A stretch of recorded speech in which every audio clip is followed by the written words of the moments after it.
The big bank lobby just got caught lying to the Senate about the Clarity Act. Senator Cynthia Lummis answered them on the record. That's completely false. Then she published her own list for XRP's rulebook on the Clarity Act. BlackRock is on that list. So are Goldman Sachs, Fidelity, Franklin Templeton, and SoFi. So, who needed the lie and why are they losing? And the SEC Chairman Paul Atkins just committed to the SEC to helping Congress advance it. I'll put his exact words on your screen in a second. If you hold 1,000 XRP, that's about $1,000 tonight. This list is the fight over what that $1,000 becomes. Like, comment, subscribe, and hit the notification bell if you want more XRP news. Let's roll the first tape. This is your XRP news today. I read that post 5 times to be sure what it says. The big bank lobby has been telling senators that all of Wall Street opposes the Clarity Act. The market rules XRP has waited years for. Understand what that fight is. When the banks say no, a senator gets cover to stall. When Lummis prints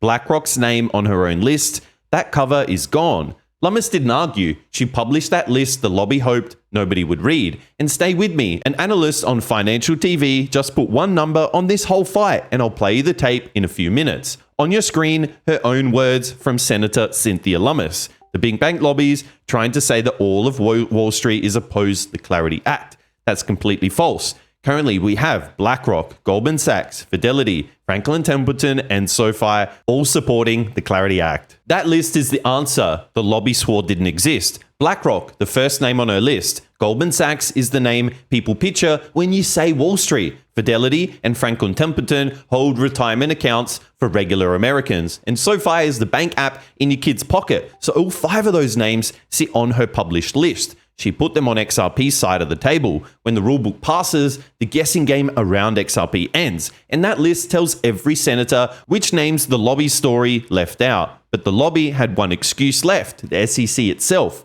The SEC isn't ready. A nervous senator can hide behind that forever. That excuse died on July 29th, and I'll show you exactly how it died. SEC Chairman Paul Atkins, who chairs the same SEC that dragged Ripple through SEC v. Ripple for years, put this on the record himself. From the SEC, Paul Atkins himself, I'm committed to supporting Congress in advancing the Clarity Act, including providing technical assistance. American leadership in the digital finance revolution means matching the energy of American innovators with a regulatory framework worthy of them. Let's take a listen. We are ready, willing, and able to come out with rules, that address the same issues in clarity and other aspects of the crypto market. Ultimately, we need the certainty of a statute that will help future-proof so that we have clear direction and to go for.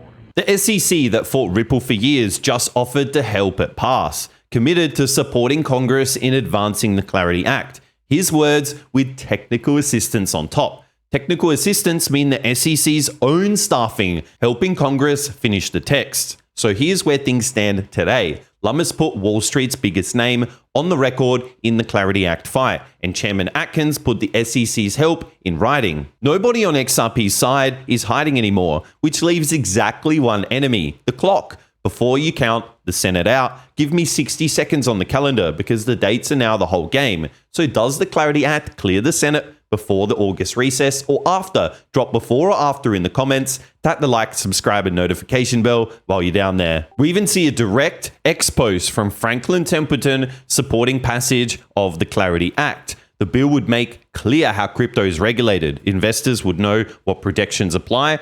Firms would know which regulators they can answer to. It's time to provide the industry the clarity that it needs. 8 days, that's the runway before the Senate goes dark for a month.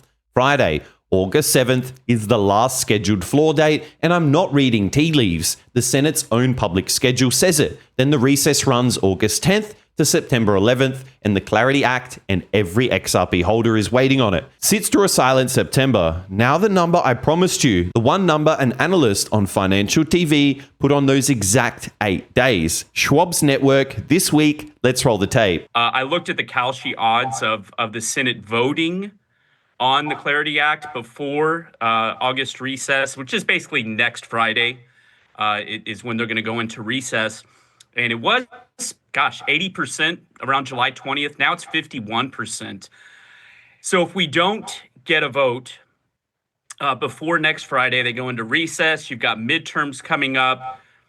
Probably not too likely that you get a vote before the midterms. And then after the midterms, what's the makeup of Congress? 80% down to 51% in 10 days. A coin flip. Hold that thought, because he added the part the crowd will run with. The same tape, but a few seconds later. Ginny, it doesn't look like the odds are in favor of getting a vote or a passage. Anything can happen. 51%. You can say that's a coin flip.